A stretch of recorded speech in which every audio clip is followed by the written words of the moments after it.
Donald Trump gave his speech, and to be fair to Joe Biden, who we have been taking on quite aggressively here, and just saying, hey, journalists aren't doing their job, we should just say what's right in front of us, he's not cognitively well.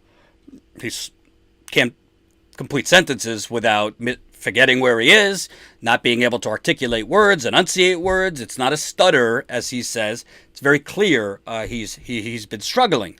Well, Donald Trump, if you watched this speech today, I was on the train, but I saw some of it after. Donald Trump doesn't seem so well either, to be honest with you. He was kind of mispronouncing words. Looked like he just woke up out of a coma. Looked like he had a little cold. Some people might argue there was something else going on with his sniffling. So I'm just keeping it real. He don't look well. So we could have Biden, who could barely construct a sentence, could barely remember where he is, and is clearly there's some tape delay in that mind of Joe Biden up against Donald Trump, who's starting to fail. I hope that's not the case, but this could be an epic, I'll just do it, show. I'm not going to play the whole speech, but I'm going to play the point that stands out to me, and to me, tape delay, hours or decades. To me, this is what Donald Trump's whole war is about. This is why Mike Pompeo has been in his ear all about. This is why they want to have a war with Iran. Right here. The time has come for the United Kingdom, Germany, France, Russia, and China to recognize this reality. They must now break away from the remnants of the Iran deal, or JCPOA. And we must all work together toward making a deal with Iran that makes the world a safer and more peaceful place. We must also make a deal that allows Iran to thrive and prosper and take advantage of its enormous untapped potential. Iran can be a great country. Peace and stability cannot prevail in the Middle East as long as Iran continues to foment violence, unrest, hatred, and war. The civilized world must send a clear and unified message to the Iranian regime. Your campaign of terror, murder, mayhem will not be tolerated any longer. It will not be allowed to go forward. Let me explain what this is really about. First of all, and I've already been demonetized, who the is Donald Trump or America to be dictating to a sovereign nation, even one that has sponsored terror in Iran? Who are you to say you could be a thriving country if you just do things the way we say they should be done? Who the hell do you think you are, President Trump? Who does the American military think they are? It is not for you to dictate how Iran acts. It is not for you to spread democracy. Spread democracy all over the world. Who are you to tell Iran how to be, how to operate? It's absurd. Absurd. So, number two, Donald Trump, when he says could be a nation that thrives, what he's talking about, Donald Trump really wants to destroy Iran's oil capacity. Because Donald Trump, and that's why he's been sanctioning Iran, and that's why he's been sanctioning other countries who accept oil from Iran and import oil from Iran. Because Donald Trump has said, as one of his biggest economic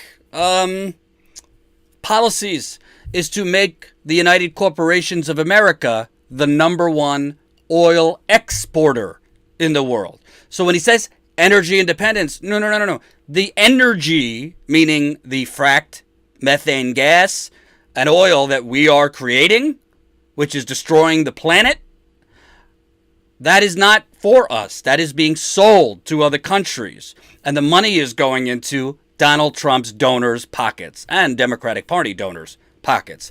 I'm not making this up. There's plenty of articles out here for that. Donald Trump. Here's why Trump wants to shut Iran out of the oil market. Oil is big business in Iran, with exports accounting for more than a tenth of gross domestic product in 2017. The sanctions are designed to exert financial pressure by cutting the Islamic Republic out of the global market.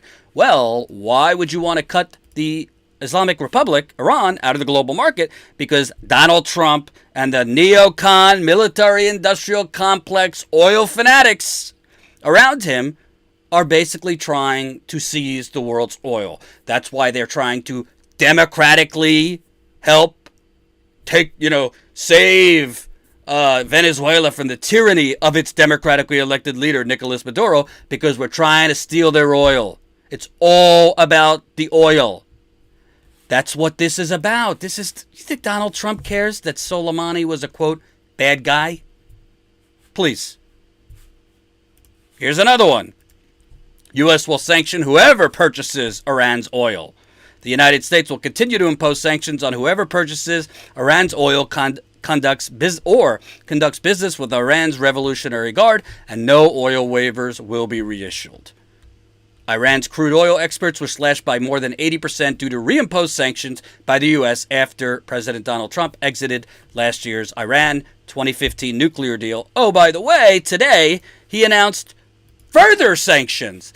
And, I love how the corporate media, they just talk about these sanctions like, oh, and he's imposing more sanctions. Like they're nothing. Sanctions is a form of violence. Sanctions is a form of war. Go ask the 40,000 people in Venezuela who have died because of the United Corporations of America's sanctions on Venezuela. And who knows how many people are hungry now or struggling or dead because of our sanctions in Iran. But what Donald Trump is really trying to do, and I don't hear it talked about in the corporate media, he wants their oil. He wants to eliminate Iran so that the United Corporations of America can dominate the oil market. But there's another aspect here. Saudi Arabia is one of Iran's biggest enemies. Well, Saudi Arabia has the largest oil company in the world, Saudi Aramco. Well, if Donald Trump can help Saudi Arabia eliminate Iran, which is a competitor to Saudi Arabia for the world's oil, again, it's all about the oil, baby. If Donald Trump can help Saudi Arabia eliminate Iran in the oil market, well, does Donald Trump have any personal business relationships with Saudi Arabia? Because the corporate media have been going on and on and on about Russia for the last 3 years. Follow the money, Lebowski. All you got to do is look at the receipts. Donald Trump has been making money hand over fist from Saudi Arabia for the last 30 years.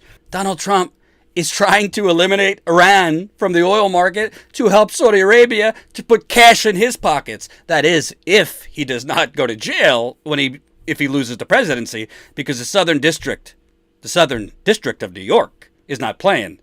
Everybody's was focused on Mueller. The Southern District of New York is going after Trump for money laundering, for his family, for the emolument. They're going after him for everything. Hope you enjoyed that last video. Hop on over to statuscoup.com where you can sign up for our email list and become a member for as low as $5 to $10 a month. Membership is how we grow. That's statuscoup.com/join. And remember, join our email list so we can grow the revolution with you.